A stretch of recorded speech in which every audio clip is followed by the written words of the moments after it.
se wari uzi ko ushobora kuzarinda witabarure mu gikennye niba uri hagati y'imyaka 25 na 35 ndetse na 35 na 45? Nutitondera ibikorwa byawe n'ingeso zawe mbi, uhora uvomerera buri munsi, nazo ntizibeme kukubeshya ko iri mu myanzuro y'abagabo, imyanzuro yo gushaka gukanga abo mungana nabo mutangana ugamije ko bagutinya. None se wari uzi ko akenshi birangira igihembo kitabaye icyo washakaga, ahubwo kibaye ikinyuranyo cy'icyo watekerezaga? Dore impamvu. Hari ibyago bikomeye by'uko imyanzuro yawe y'amafaranga ufata ubu ngubu ishobora kukwangiriza ejo hazaza, ndetse ikagushyira mu gihirahiro cy'ubuzima bw'ubukene butazashira, kuko kenshi ushobora gusanga biterwa n'uko utazi itegeko rivuga ngo rule number 1 is never lose money, rule number 2 is never forget rule number 1. Bisobanuye ngo itegeko rya mbere ni uko utazigera utakaza amafaranga, itegeko rya kabiri ni uko utazigera wibagirwa itegeko rya mbere. None rero ngwino twigana no masomo ari muri iki kiganiro agufashe guhagarika burundu guca mu nzira zikwerekeza mu mwijima w'imitekerereze y'amafaranga ishobora kuzatuma witangira itama wabuze ibisubizo bisubiza ibibazo byawe. Ariko ibyo ntibikibaye, kuko twakuvuga uti umuti w'amasomo avura kandi azavura ibyo byose. Burya kuvuka ukennye si ikibazo cyawe, ariko kuzasaza ukennye byo ubimenye ko bizabazwa wowe. Uyu rero ni umwanya w'inyongera wo kumva ibi, umwanya utazapfa kugaruka byoroshye mu buzima bwawe. Uyu ni umwanya wo gufungura amaso, kureba kure no guhindura ibyago byawemo amahirwe. Iyi ni Global Insight Rwanda. Tugiye kwinjira mu byiciro by'imyaka y'abantu, mu by'imitekerereze yabo ku bukungu n'iterambere, tugasesengura impamvu utekerezwa ngo gutekereza n'uburyo wakoresha ubwo bwenge bwawe mu buryo bwiza mbere y'uko bikubera akaga. Muhawe ikaze. Global Insight Rwanda. Open your mind. See beyond.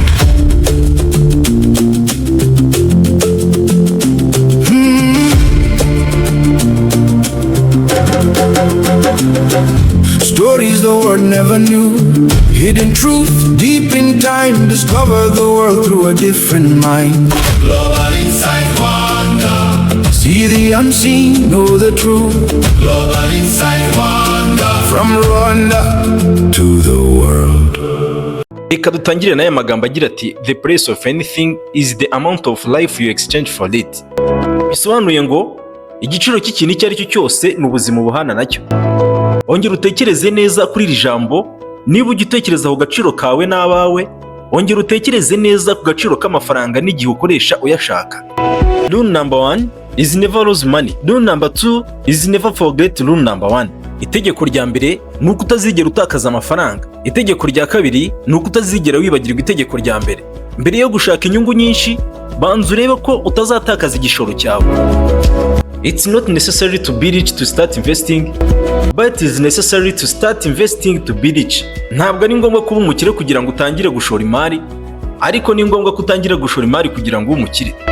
The best way to teach your kids about money is to show them that you live a life of saving and investing, rather than showing them that you live a life of spending a lot of money on things that have no value. Uburyo bwiza bwo kwigisha abana bawe ibijyanye n'amafaranga ni ukubereka kubaho mu buzima bwo kwizigamira no gushora imari, aho kubereka kubaho mu buzima bwo gukoresha amafaranga menshi mu bintu bidafite agaciro. Ibi bishimangira akamaro ko kuba urugero rwiza ku bana bawe mu bijyanye n'imicungire y'amafaranga. Aya magambo tuvuze hano haruguru gato, impamvu yayo ni ukugira ngo akwibutse agaciro kawe, wibuka bubereyeho, kandi nawe bikwibutse gusubira mu murongo neza niba hari amakosa wagiye ukora muri ibi byiciro by'imyaka tugiye kuganiraho ngo uyahindure, kandi nawe wakoresha igihe cyawe neza ngo ushyiremo imbaraga kurushaho. Reka twinjire mu kiganiro cyacu neza. Hari icyiciro cy'abantu bari hagati y'imyaka 25 na 35. Iki ni igihe cy'ubuzima kirangwa n'imbaraga nyinshi, inzozi nini kandi nyinshi n'amahirwe menshi. Abantu bo muri iki cyiciro akenshi baba baratangiye ubuzima bwabo bwite, baba bararangije amashuri cyangwa se bamaze imyaka mike bakora. Imitekerereze yabo ku bukungu n'iterambere iba yibanda ku gushaka no kugaragara neza imbere y'abantu. Abantu bo muri iki cyiciro akenshi baba bashaka kwihagararaho, kwerekana ko bashoboye no kuryoherwa n'ubuzima. Ubukungu bwabo akenshi usanga buvuga mu rwego rwo kugura ibintu bishya, gutembera no gushaka, mbese kugira umuryango. Baba bafite kandi guhuzagurika kwinshi mu mishinga yabo, icyitwa mu cyongereza trial and error, aho umuntu agerageza ibintu byinshi ndetse akenshi atazi neza icyo bizamugezaho.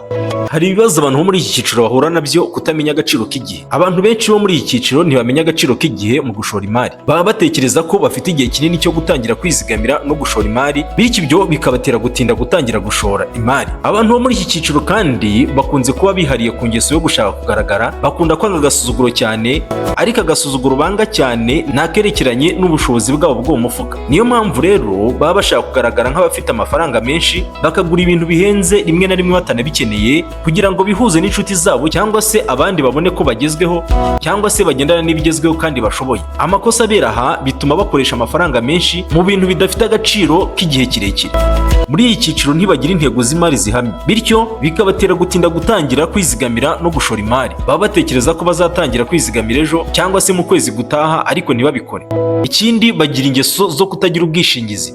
Abantu bo muri iki cyiciro akenshi ntibagira ubwishingizi bw'ubuzima, ubwishingizi bw'uburwayi, cyangwa se ubwishingizi bw'imodoka niba bazifite. Ibi bituma iyo habayeho ikibazo bakoresha amafaranga yose bari barizigamiye.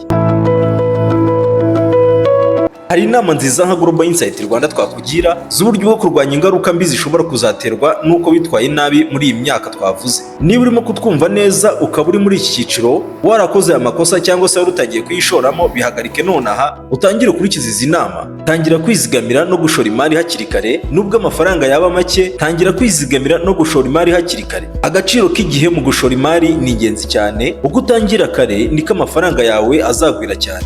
Shyiraho intego z'imari zihamye. Shyira imbaraga mu ntego zawe z'imari zihamye kandi uzikurikize. Menya icyo ushaka kugeraho mu gihe kirekire kandi ukore ibishoboka byose kugira ngo ubigereho. Gerageza kwiga ibijyanye n'imari. Kora uko ushoboye wige neza ibijyanye n'imari kandi usome ibitabo by'ingirakamaro. Uko umenya byinshi ku bijyanye n'imari, niko uzagira ubumenyi buhagije mu by'imari kandi bigufashe kujya ufata ibyemezo byiza.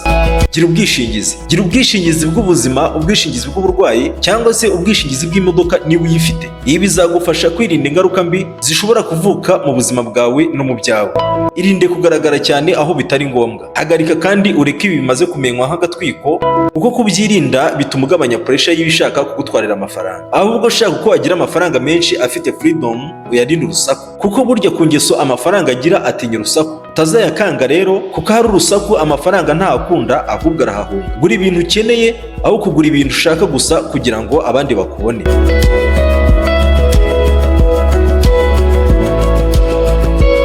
Abantu bari hagati y'imyaka 35 na 45, ese bo batekereza bate ku bukungu n'iterambere, kandi ibibazo bahura nabyo ni ibihe? Kandi ni ubuhe buryo barwanya ingaruka mbi zishobora kuvuka muri iki cyiciro? Mu mitekerereze y'abantu bari hagati y'imyaka 35 na 45, iki ni igihe cy'ubuzima kirangwa n'uburambe, inshingano nyinshi n'icyifuzo cyo gushikama no kubaka umurage. Abantu bo muri iki cyiciro akenshi baba baramaze kumenya agaciro k'amafaranga n'uburyo akoreshwa. Inzozi z'ubusore ziba zaramaze guhinduka intego zifatika, aho umuntu atangira gutekereza kuri pansiyo, amashuri y'abana n'umurage w'abantu be. Ntabwo aba akirwanira kugaragara cyane, ahubwo abarwanira kunoza neza ibyemezo by'imari, agahora agenzura niba byaratekerejweho neza kandi ibyo bakora byose biba bigamije umutekano w'igihe kirekire. Abantu bari muri iki cyiciro bakunze guhura n'ibibazo by'ingenzi nko kutagira umwanya uhagije. Muri iki cyiciro baba bafite inshingano nyinshi, bityo bakaba batagira umwanya uhagije wo gutekereza ku bijyanye n'imari. Batekereza ko bazatangira kwizigamira ejo cyangwa se mu kwezi gutaha, ariko ntibabikore. Bagira kandi inshingano zikomeye z'umuryango, kuko usanga baba bafite abana bagomba kwishyurira amashuri ndetse n'ababyeyi bashaje bagomba kwitaho. Ibi bishobora gutuma amafaranga yo kwizigamira agabanuka cyane. Bakunze kutagira intego z'imari zihamye. Abantu benshi muri iki cyiciro ntibagira intego z'imari zihamye, bikabatera gutinda gutangira kwizigamira no gushora imari. Baba batekereza ko bazizigamira ejo cyangwa se mu kwezi gutaha, ariko ntibabikore. Abantu bo muri iki cyiciro abenshi ntabwo bakunda kugira ubwishingizi, kubera ko baba bizeye ko bagifite imbaraga, bumva nta kibazo cy'umubiri bafite, bigatuma habamo kwirara, ariko n'ubundi imyaka ibisa nkaho yagiye. Icyiza ni uko bagomba kubyitaho hakiri kare. Dore inama z'uburyo warwanya zino ngaruka mbi zitarakubaho. Tangira kwizigamira no gushora imari hakiri kare, nubwo amafaranga yaba make. Tangira kwizigamira no gushora imari hakiri kare, gake gake ku mafaranga make. Uko uzamara igihe wizigamira, uzasanga waragize amafaranga menshi. Agaciro k'igihe mu gushora imari ni ingenzi cyane. Uko utangira kare niko amafaranga yawe azageraho akagwira cyane, akaba menshi. Shyiraho intego z'imari zihamye kandi uzikurikize. Menya icyo ushaka kugeraho mu gihe kirekire kandi ukore ibishoboka byose kugira ngo ubigereho. Iga ibijyanye n'imari kandi usome ibitabo by'ingirakamaro. Uko umenya byinshi ku bijyanye n'imari niko uzajya ufata ibyemezo byiza mu bukungu bwawe. Irinde gushaka kugaragara cyangwa kugaragaza ko ufite amafaranga menshi, ahubwo ushake kuba ufite amafaranga menshi. Gura ibintu ukeneye aho kugura ibintu ushaka gusa kugira ngo abandi bakubone.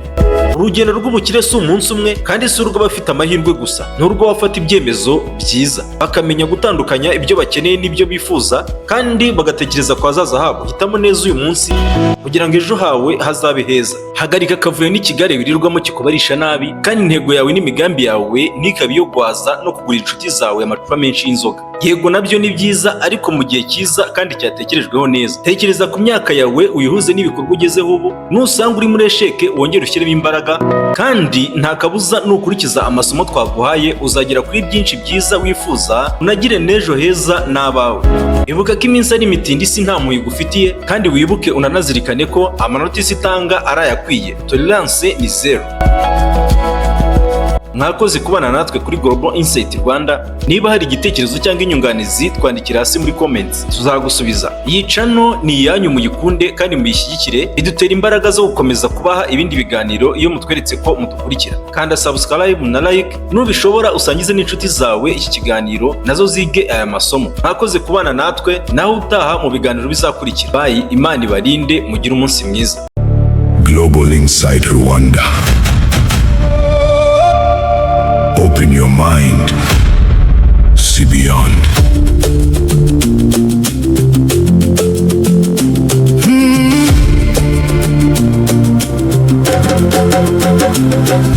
Stories the world never knew. Hidden truth deep in time. Discover the world through a different mind. Global Insight Rwanda. See the unseen, know the truth. Global Insight Rwanda. From Rwanda to the world.